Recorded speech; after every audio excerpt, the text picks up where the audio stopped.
Ongamba mchabagala balungi abekubira kusenga 5256 maniriza ati nate olunaku olwaleero kansubira muli bulungi yona gye musinzira okubeera nga mundaba oba nga mumpuliriza.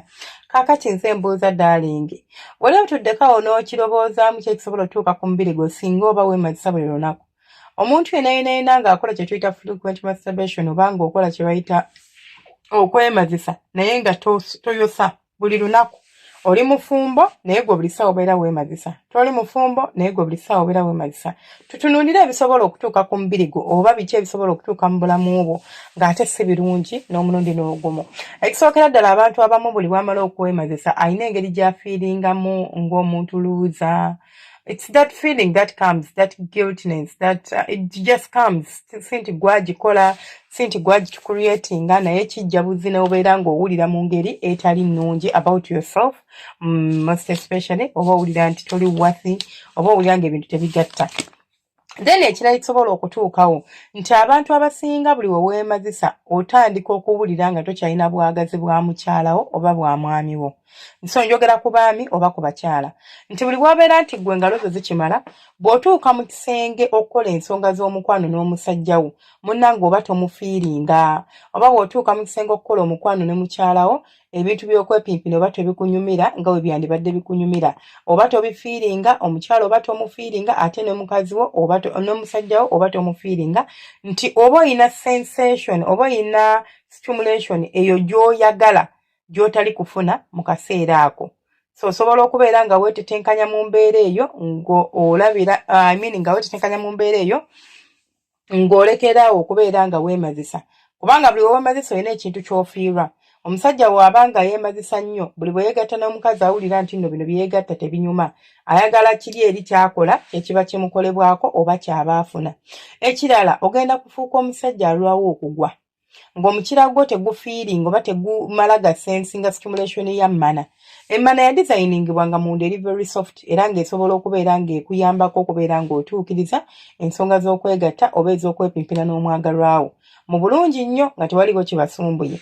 Naye buli bw'obeera nga ggwe engalo zo ze zikuyambako, cause the softness oba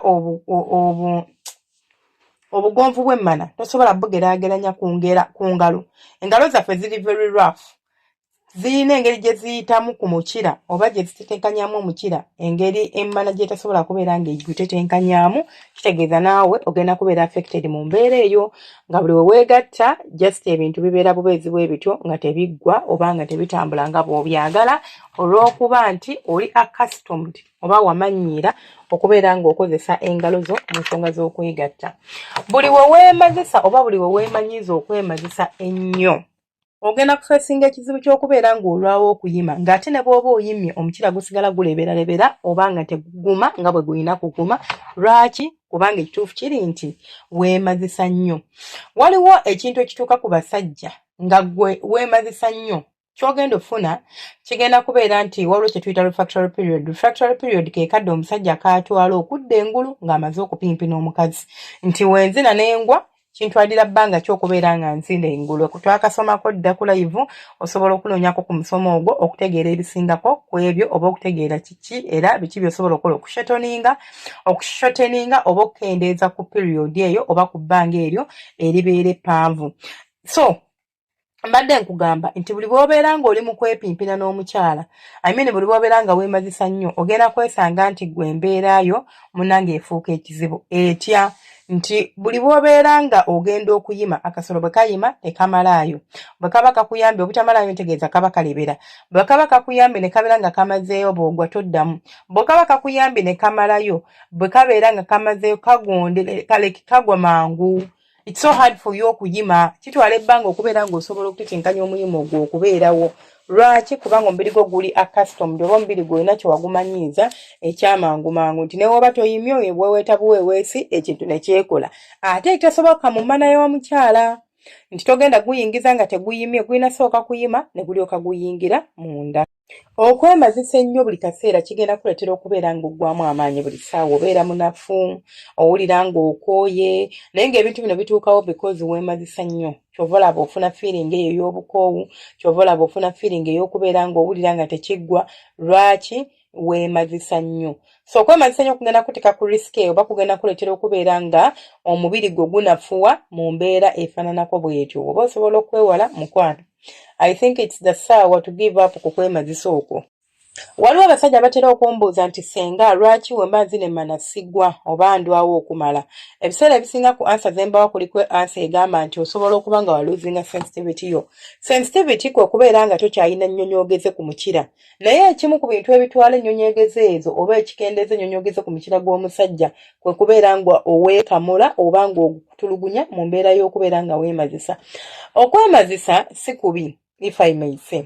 Kuli healthy kulungi singa oba okukoze mu ngeri entuufu ate era mu kadde akatuufu.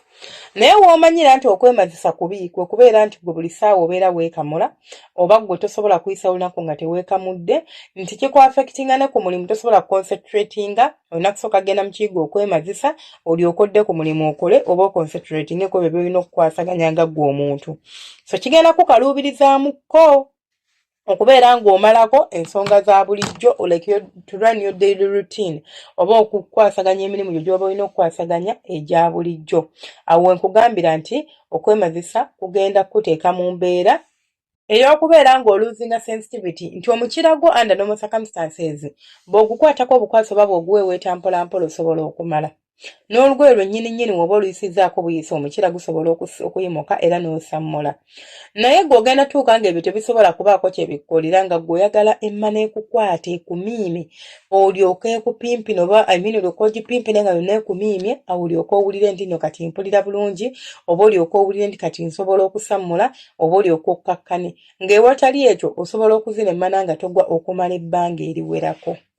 Kyekigenda okusembayo nga mbagamba nti omuntu buli weemazisa ennyo munnange otuuka n'obeera nga ggwe wafuuka addict.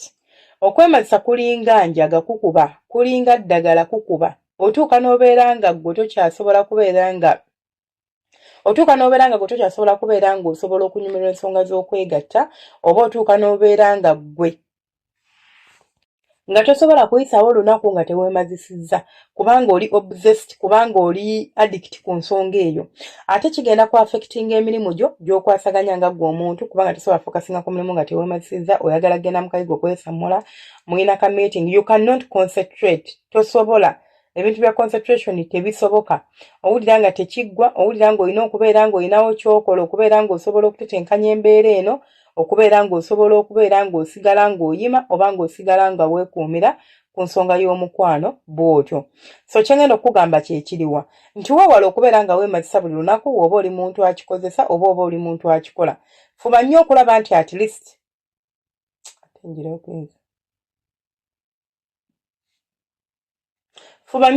at least tobeera muntu yeemazisa ennyo kubanga ojja kubeera ng'ofuna ebizibu. Okwemazisa kulungi naye ate kubi.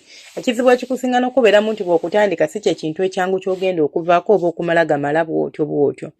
Mubeere bulungi Omukama abankumire abanjagalire mubale kusubscribinga abasubscribinga ate na subscribinga nja kusaba osubscribinge obeere ng'ofuuka kitundu ku ffe. Mbaagala nnyo mweraba.